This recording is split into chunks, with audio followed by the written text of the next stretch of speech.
In March 2022, the world watched a hero fall in a way no one could have ever imagined. Bruce Willis, the voice of Die Hard, the face of a generation, the man whose strength defined an era, was suddenly silenced. His family revealed the devastating truth. He had been diagnosed with aphasia, a condition that slowly stole his words, his clarity, and the very voice that made him iconic. But what came next was even more heartbreaking. Months later, the family announced a second, far more brutal twist. Bruce wasn't just struggling to communicate, he was losing pieces of himself. His condition had progressed into frontotemporal dementia, a rare and unforgiving disease that attacks not only speech, but memories, personality, and every part of what makes someone who they are. And for the first time, the world began to understand. This wasn't just a diagnosis. This was the beginning of a long, painful goodbye. And now, as his loved ones quietly prepare for the inevitable, they are learning how to say goodbye before he's even gone. This isn't the dramatic, heroic ending we watched Bruce Willis face on screen for nearly 4 decades. This is something slower, more merciless, and far more heartbreaking than any role he ever played. His condition has stolen his ability to speak, stripped away his expressions, and dimmed the spark that once lit up every room he walked into. Family members say that when they speak to him, Bruce often just stares back with a distant, glassy look, almost as if he's trapped behind an invisible wall he can't break through. Imagine that. A man who built a career on razor-sharp one-liners, charisma, timing, and humor, now unable to form words, the very thing that made him Bruce Willis. The voice, the wit, the fire is disappearing piece by piece, and what's worse, he is slowly forgetting everything and everyone around him, including the people he loved most. This is the pain his family has been forced to live with, a pain that feels like someone tearing their hearts apart with bare hands, leaving them to grieve a man who is still breathing, still walking, still right in front of them. In August 2025, his wife Emma posted a video that shattered millions of fans online. Her exhaustion was visible in her eyes, her trembling voice carrying a sadness that only someone living through a slow heartbreak could understand. Her husband, the father of her daughters, was technically alive, yet she was losing him more every day. It was the kind of grief you can't prepare for, a grief that's because the person you love is fading while still holding your hand. In that video, Emma described how Bruce now struggles with the simplest movements. The action hero who once jumped off skyscrapers, fought impossible battles, and made millions cheer, now needs help just walking across a room. And when he does walk, he often doesn't know why. He'll pause in the middle of a hallway with a blank stare, disconnected, lost, and unable to explain what he's feeling. Think of those moments when you walk into a room and forget why you entered, but now imagine that disorientation lasting all day, every day, without relief. That is Bruce's reality now, a permanent fog. When Emma spoke to ABC News, she didn't say his brain was declining. She used a harsher, more painful word, failing. And by October 2025, sources close to the family confirmed what they had been trying to protect from the public. Bruce can barely speak at all, sometimes a single word, other times, nothing. The disease has taken control, pulling him deeper into a world where memories vanish, faces blur, and time dissolves. Frontotemporal dementia has trapped Bruce Willis inside a body that still looks like him, but no longer fully is him. And the most heartbreaking part, even his wife doesn't know if he understands what's happening. In an interview that spread like wildfire, Emma admitted that she has no idea how much Bruce is aware of. She said, "It's hard to know if he knows." Let that sink in. A woman married to him for 13 years, a woman who shared a home, dreams, and children with him, now sits beside him every day, hoping for a flicker of recognition. She remembers the man. He was strong, charming, hilarious, but he no longer remembers her.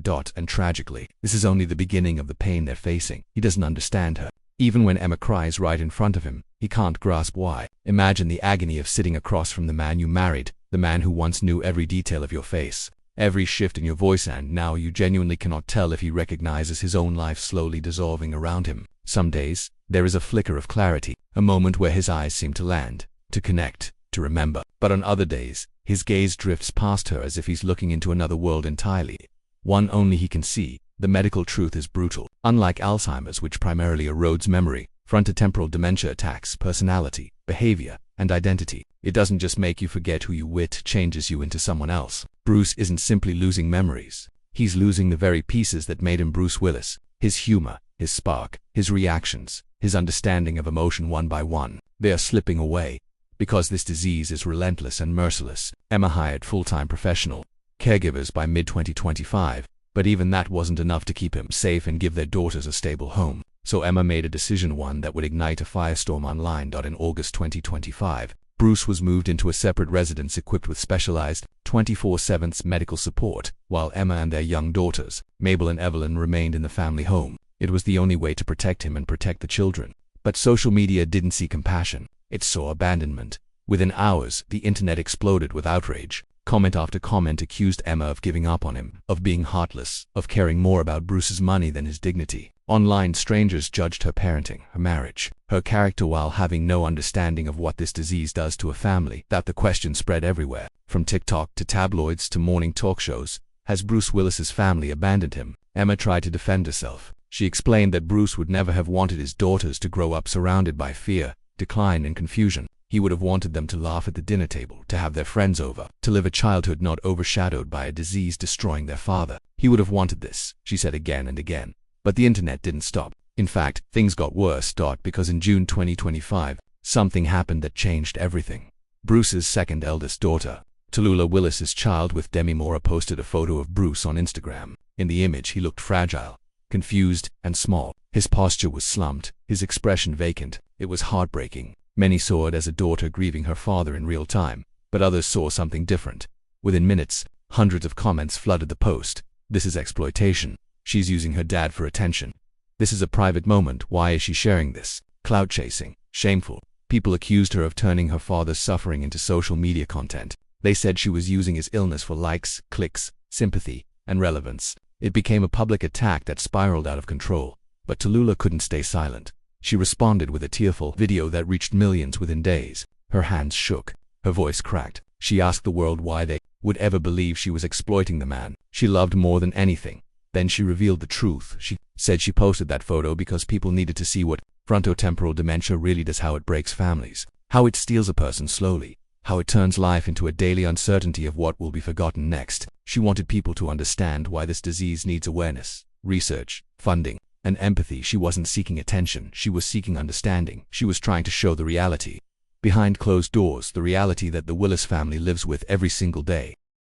Her voice cracked in that video as she fought back tears. He's still my father, I'm still his daughter, and I refuse to hide him away like he's something to be ashamed of.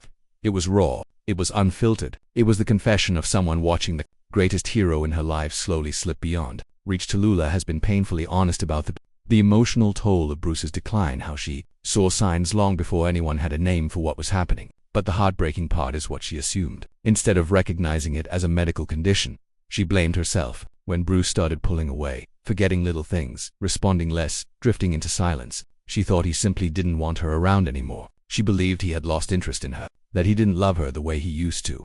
Looking back, she calls it one of the most painful misunderstandings of her life. Today she realizes that what she interpreted as rejection was actually the earliest stage of a devastating brain disease. And that guilt, that years-long belief that her father had emotionally abandoned her, still haunts her. It's why she shares so openly now. She wants other families to recognize the signs, to understand the changes, to know that distancing isn't always personal. Sometimes it's neurological. And through it all, she has become closer to Bruce than ever before. She holds his hand. She sits beside him. She speaks softly even when he can't respond. She is not letting go of the man who once lifted her onto his shoulders and told her she could conquer the world. She isn't alone either. Demi Moore, ex-wife and lifelong friend, has remained deeply involved. She visits him constantly, celebrates holidays with him, and continues to share quiet, gentle moments of their blended family gathered around him. When Bruce turned 70, everyone, Demi, the kids, came together under one roof, united not by romance, not by obligation, but by love for the man whose presence shaped their lives. Some fans believe Tallulah posts photos of Bruce to cope with the guilt she once felt, that maybe by showing the world his real condition, she's trying to honor the father she misjudged during the earliest days of the illness. Whether that's true or not, this family has been placed in an impossible situation, one with no right answer. Share too much, and people scream exploitation. Share too little, and people accuse them of hiding him or not caring. No matter what they do, someone is angry. Emma addressed this frustration directly in July 2025. Her statement was long, emotional, and exhausted. She begged people not as fans, but as human beings to stop assuming, stop attacking, and stop judging what they could never understand. You are not living this with us, she wrote. You don't know how painful every hour is. And here's what the world seems to forget in the chaos of criticism. Bruce Willis spent years caring about people who suffered exactly like him. Not celebrities. Not action stars. Not wealthy people with private doctors. People who stuttered. People who felt broken. People who were ashamed of their own voices. Throughout the 1990s and 2000s, Bruce quietly became one of the largest celebrity donors to the Stuttering Foundation of America. He funded therapy programs, research centers, and workshops not because he wanted headlines, but because he understood the pain personally. He once revealed in an interview that he couldn't even say his own name without getting stuck. Kids mocked him. Teachers pitied him. His voice betrayed him at the worst possible moments. He felt trapped inside a body that wouldn't cooperate. His father, David, an Army veteran and factory worker, didn't have the emotional tools to comfort him. He didn't understand this invisible battle inside his son. So Bruce fought it alone for years. Until one day, everything changed. But in high school, he walked into a drama class, stepped onto a stage, but became someone else, and the stutter vanished. For the first time in his life, his voice was free. That moment didn't just push him toward acting, it saved him. It gave him identity, confidence, direction. And now, cruelly, fate has taken away the very gift that once rescued him, the voice that helped him escape his childhood pain, the voice that carried him through Hollywood, the voice that made him a global icon. That voice is silent, but the love around him, I send single quotes to his family, may not always get it right in the eyes of the public, but they are fighting for him every single day, fighting to preserve his dignity, his comfort, and whatever pieces of him remain.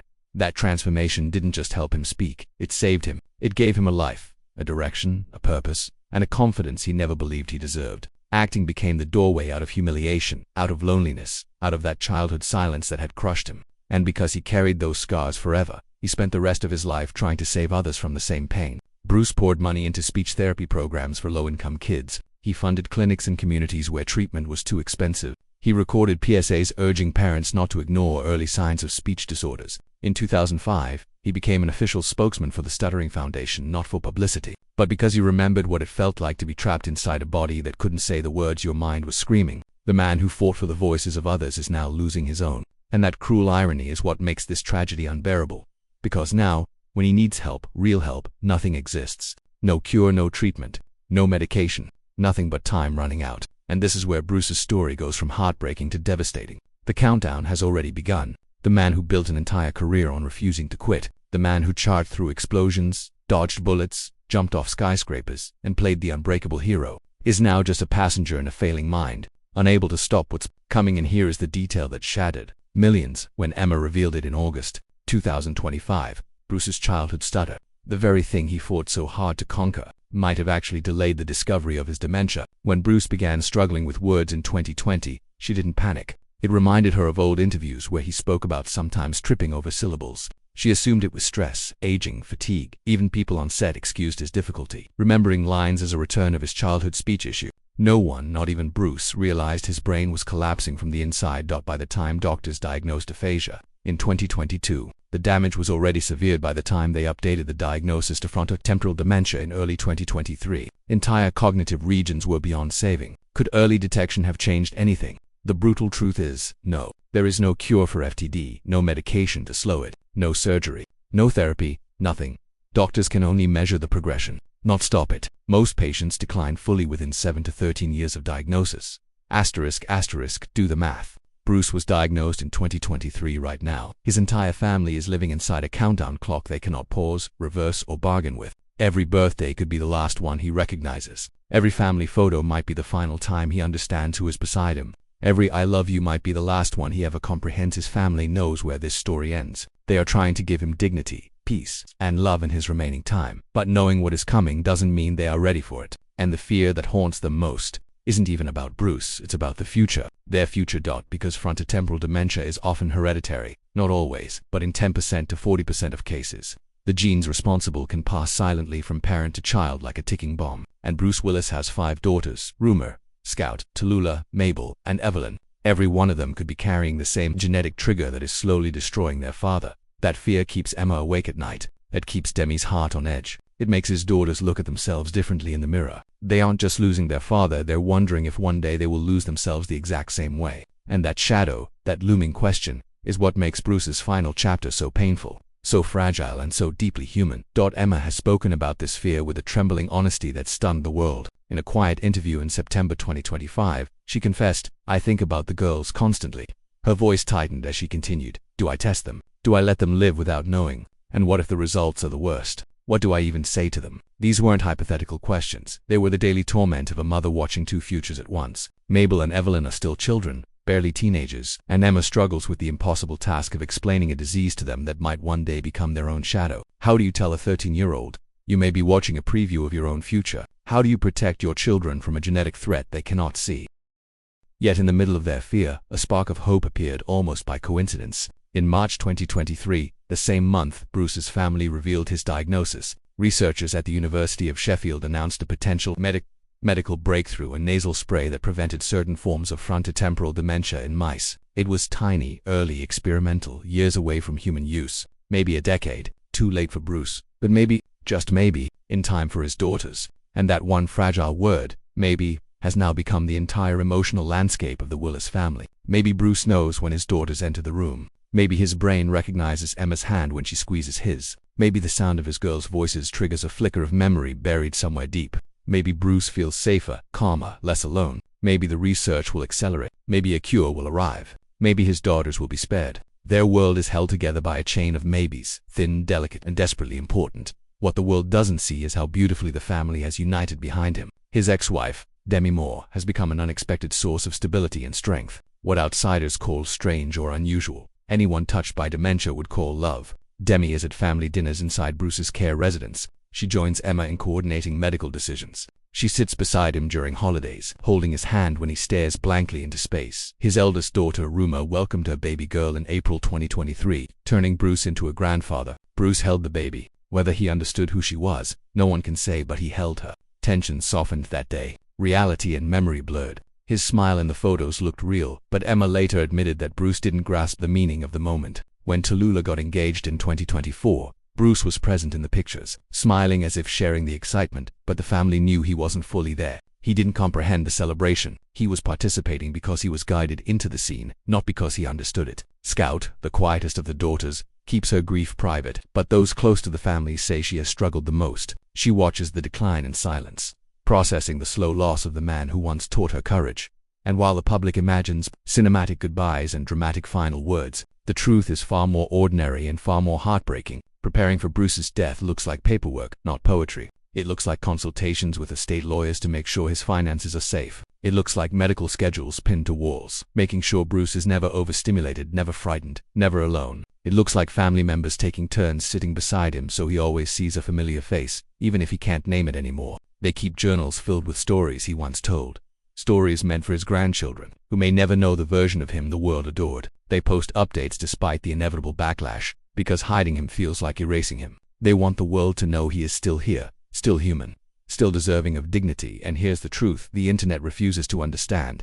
The public sees controversy. The family sees survival. Every choice they make is born from experience, not from optics. Every decision comes from love, not from convenience. This isn't exploitation. It's a family trying to navigate a tragedy with no map. Because long before the world knew what was happening, the people who worked with Bruce noticed something was wrong. Between 2018 and 2022, crew members on multiple movie sets watched Bruce struggle in real time. They saw him freeze mid. They saw him confused, unable to remember lines he'd once delivered effortlessly. They whispered concerns, wondering privately why one of Hollywood's toughest icons suddenly looked lost. And yet the industry kept hiring him, kept writing scripts around him, kept placing weapons in his hands, hoping he could still deliver the energy, the confidence, the presence that defined him. For decades no one knew they were watching a legend disappear. From the inside out. Director Randall Emmett later admitted something that stunned fans. He had to feed Bruce's lines through an earpiece because he couldn't remember even a single sentence long enough to complete a take. And on the set of Hard Kill in 2020, actress Lala Kent witnessed something even more alarming.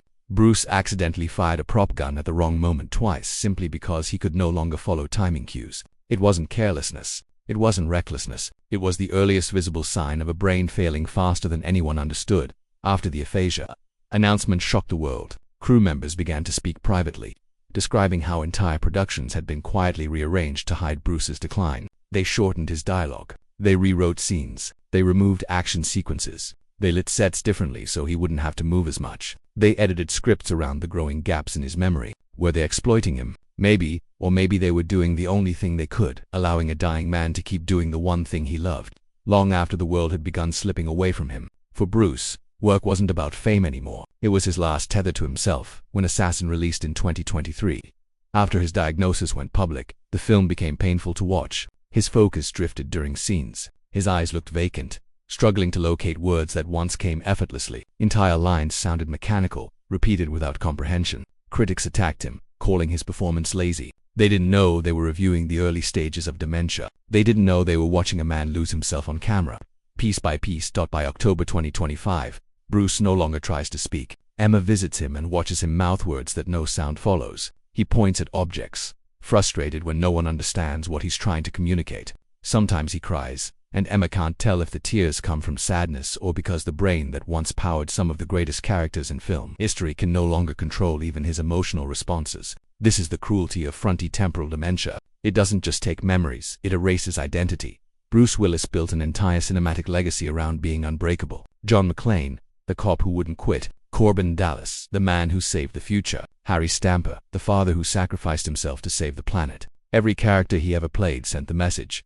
Bruce Willis survives. Bruce Willis wins. Bruce Willis finds a way. But this time, he can't. This time, he won't. FTD has no cure, no reversal, no mercy. Doctors say the median survival for FTD is 6 to 8 years from symptom onset. Crew members noticed his struggles around 2019 or 2020. That puts Bruce at year 6. And the next phase, the one his family fears most, brings total physical breakdown. Loss of mobility, loss of swallowing, loss of the last pieces of him that still feel human. Most FTD patients don't die of the disease itself, but from pneumonia, infections, or complications their weakened bodies can no longer fight. Emma knows all of this. She reads the research every night. She attends conferences. She sits in support groups with other spouses who wear the same grief carved into their expressions. She talks to doctors about hospice timelines and palliative options behind closed doors so the children won't hear. And still she wakes up every morning and walks into that facility to sit beside her husband. Even if he doesn't know she's there, their daughters know more than people think. Not the medical details. Emma and Demi protect them from the worst of that, but enough to feel the weight of what's coming. Mabel recently asked if her dad would recognize her when she graduates high school. Emma couldn't answer. Evelyn has nightmares about forgetting the sound of Bruce's voice. So Emma plays videos and old voice notes on a loop every night, preserving the audio memories of a man who can no longer speak. This isn't a story about giving up. It's a story about showing up. Showing up for someone whose mind has left long before his body. Showing up for someone who once showed millions what strengths looked like. Showing up for someone who can't show up for himself. Emma posts updates knowing she'll be judged. She coordinates care schedules knowing the world will never understand the emotional cost. She explains to her daughters that love doesn't vanish just because someone forgets your name. Bruce Willis spent his life helping others find their voice, especially stutterers who felt trapped in silence like he once did as a child. Now that he's the one trapped, his family is trying to honor his legacy not by hiding him, but by fighting for awareness, research, and compassion. In September 2025, Emma posted a paragraph that shattered the internet. She wrote, "People ask how I'm doing. Honestly, I'm preparing to lose my husband while he's still sitting next to me. I'm explaining to our daughters why daddy doesn't remember their recital. I'm defending our choices to strangers who've never held someone's hand while their mind disappeared. And I'm okay. Not fine, not great, but okay, because he would do the same for me." The Willis family isn't begging the world for sympathy. They're begging for understanding. They're begging for better research. They're begging for support systems for families dealing with a disease that steals people in slow motion. They're begging humanity to stop treating dementia as shameful because it isn't single quotes. Bruce Willis is dying. His family is preparing, and in their grief they're trying to make sure no one else has to walk this path blind, alone, or judged.